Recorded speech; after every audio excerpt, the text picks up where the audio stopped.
কি আর্জেন্টিনা স্পেনের এই খেলা দেখে গলা শুকিয়ে যাচ্ছে।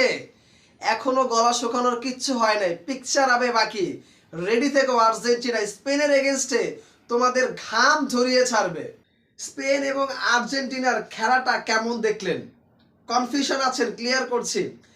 মোটামুটি নিশ্চিত থাকেন স্পেন এই দল থেকে গ্রুপ চ্যাম্পিয়ন হচ্ছে এবং আর্জেন্টিনার সাথে রাউন্ড অফ 32-তে দেখা হচ্ছে। আজকের এই খেলাটা যখন আমি দেখছিলাম স্পেন এবং সৌদি আরব, বিশ্বাস করেন আমার শুধু কেমন জানি মনে হচ্ছিল স্পেন এবং আর্জেন্টিনা আজকে ম্যাচটা খেলছে এবং স্পেন আর্জেন্টিনাকে গুড়িয়ে দিচ্ছে। এক কথায় অসাধারণ একটা ম্যাচ দেখলাম। ক্রিকেট মানে ফুটবলের যে শিল্প, ফুটবল যে একটা আর্ট, ফুটবল যে নিখুঁত একটা পায়ের টাচের খেলা, সেটা আপনি স্পেনের আজকের এই খেলাটা দেখলে স্পষ্ট ক্লিয়ার হবেন। ফুটবল খেলার মতো এত রোমাঞ্চকর বলেন বা এত শৈল্পিক যে আর্ট, এত চমৎকার করে তারা যে পাসিং করে, ডিবলিংগুলো করে, শটগুলো করে, এক কথায় অসাধারণ। পুরো ৯৮ মিনিট কয়েক সেকেন্ড খেলা হয়েছে। এই ৯৮ মিনিটের মধ্যে মিনিমাম ৭০ থেকে ৭৫ মিনিটই স্পেনের পায়ে হচ্ছে বলগুলো ছিল। সৌদি আরব একটা বারের জন্য ডমিনেট করতে পারে না স্পেনের এগেনস্টে। তারা 5টা ডিফেন্ডার রেখেছে শুধুমাত্র বলগুলোকে মানে গোলগুলোকে যাতে হজম করতে না হয়। তারপরেও এই স্পেনকে রুখতে পারে নাই কিন্তু সৌদি আরব। আমার মনে হচ্ছিল বজিনহার কথা, যিনি কেপ ভার্দের যে গোলকিপার ছিলেন, 23টা শট ছিল, 8টা অন শট ছিল, যেখানে একটা গোলও করতে পারে স্পেন।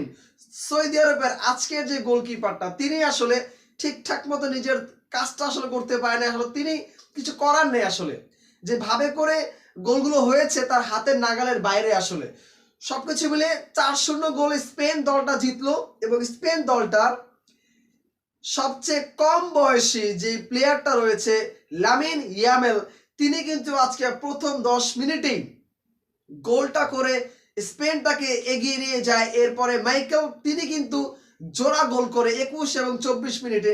আত্মঘাতী একটা গোল হয় 49 মিনিটে, যেটা সৌদি আরবের হাসান, তিনি আসলে আত্মঘাতী গোলটা করেছেন। আনফরচুনেট শেষ দিকে পঞ্চম গোলটি স্পেন করেছিল, বাট অফসাইডের কারণে সেই গোলটা কিন্তু বাদ হয়ে যায়।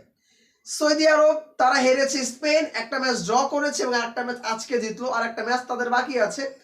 ওভারঅল যদি চিন্তা করা যায় স্পেনের খেলা দেখে, যারা আসলে চিন্তা করছেন আর্জেন্টিনা এবং স্পেনের খেলার মধ্যে আর্জেন্টিনা জয়লাভ করবে খুব হরহামেশাই, তাহলে এটা আসলে বোকার স্বর্গে বাজ করা ছাড়া আর কিছুই নেই।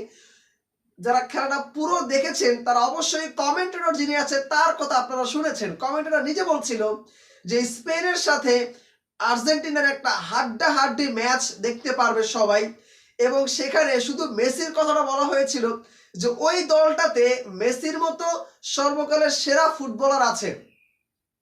তার মানে আর্জেন্টিনা থেকে যদি আপনি জাস্ট মেসিটাকে টেনে উঠাইয়া বেঞ্চে বসায় রাখেন, তাহলে আর্জেন্টিনা বিগ জিরো আমার কাছে মনে হয়। কারণ বর্তমান সময় আপনি লাস্ট যদি আর্জেন্টিনার ম্যাচটা দেখতেন, সেখানে মেসিবিহীন এই আর্জেন্টিনা খুব একটা বেশি টিকতে পারবে না আমার কাছে মনে হয়। তারপরেও আর্জেন্টিনা সেরা ফর্মে আছে এই বছরটাতে, ডিফেন্ডিং চ্যাম্পিয়নও বটে। তো স্পেনের এগেনস্টে আর্জেন্টিনা আসলে হারবে কি জিতবে সেটা বলা মুশকিল হলেও স্পেনের সাথে আর্জেন্টিনা ডমিনেট করতে পারবে না এটা আপনি নিশ্চিত থাকতে পারেন। ম্যাচ হেরেও যেতে পারে, ড্র হতে পারে, তবে আপনি ওভার কনফিডেন্টলি বলতে পারবেন না স্পেনের এগেনস্টে আর্জেন্টিনা ম্যাচ জিতবে। কারণ স্পেন যেভাবে করে খেলছে, তারা দুটা ম্যাচ যেভাবে করে খেলেছে, বিশ্বের যে কোনো দল আসুক তাদের এই ডিফেন্সের এগেনস্টে ইজ টু মাচ ডিফিকাল্ট। স্পেনের ডিফেন্স বলেন, স্পেনের মিডফিল্ডার বলেন, স্ট্রাইকার বলেন, এক কথায় যে কোনো দলটাকে ধসিয়ে দেওয়ার জন্য স্পেন পুরোপুরি রেডি আছে। এখন দেখা যাক স্পেনের সাথে আর্জেন্টিনার খেলা পড়লে কতটুকু রোমাঞ্চ ছড়ায়। তবে সত্যিকার অর্থেই আপনি একটা সেমিফাইনাল কিংবা একটা ফাইনালের ভাইব পাবেন স্পেন এবং আর্জেন্টিনার ক্ষেত্রে।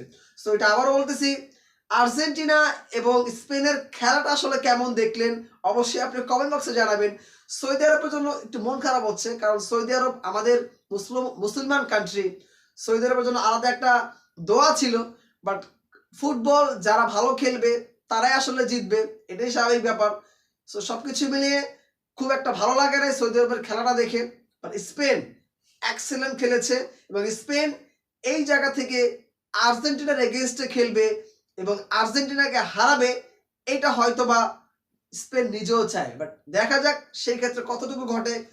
সো আজকের এই খেলা দেখে আপনার কাছে কি মনে হচ্ছে? আর্জেন্টিনা অবশ্যই ভয়ে আছে, কমেন্ট বক্সে জানান।